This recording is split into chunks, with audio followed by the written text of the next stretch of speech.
Magandang araw sa lahat, welcome po ulit dito sa atin channel ang Biyahe y Comida.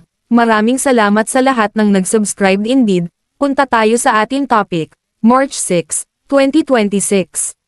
Tuesday Vargas Rumaquet, first time mag-host sa kiddie party, laban tayo always. Matapos maghanap ng trabaho online, nabigyan ng hosting gig ang comedian actress na si Tuesday Vargas kamakailan lang. Sa isang Facebook post recently, ibinalita ng komedyana na ginawa siyang host sa isang first birthday party na ginanap sa isang fast food chain. First time kong ma-hire sa first birthday, say niya. Wika pa niya, salamat po sa aking mababait na clients.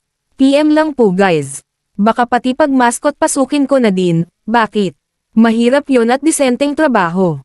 Laban tayo always. Magugunit ang ibinandera ni Tuesday sa social media na bukas siyang tumanggap ng projects at nanawagan sa mga filmmaker, producer at writer na mabigyan siya ng trabaho.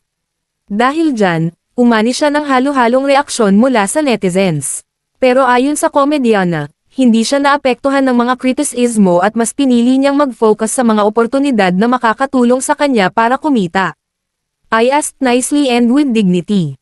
I was not looking for a handout, but instead an opportunity to use my skills in a way that will produce income, pahayag ng aktres, na sumubok na rin ngayon sa live selling. Dagdag niya, alam kong may tinuturo ang Diyos sa akin sa season na ito ng aking buhay. Mas lalo akong kumakapit sa kanya at lalo pa akong nagsisikap kasi hindi pa din ako natatalo hanggang sa ngayon.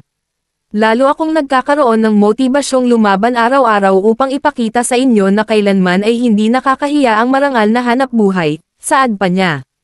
Aniya pa, Lord, bless all the breadwinners and those seeking jobs, that you will also smile upon them just as you did when I prayed. Nauna nang ipinaliwanag ni Tuesday na bilang isang ina ay kailangan niyang magtrabaho para matustusan ang pangangailangan ng kanyang pamilya. Makapaniwala pero first time sa buhay ko mag-perform sa first birthday at nasadya yung tayo ko. E-follow ang Facebook ni Tuesday Vargas, i-click ang mga link sa description box.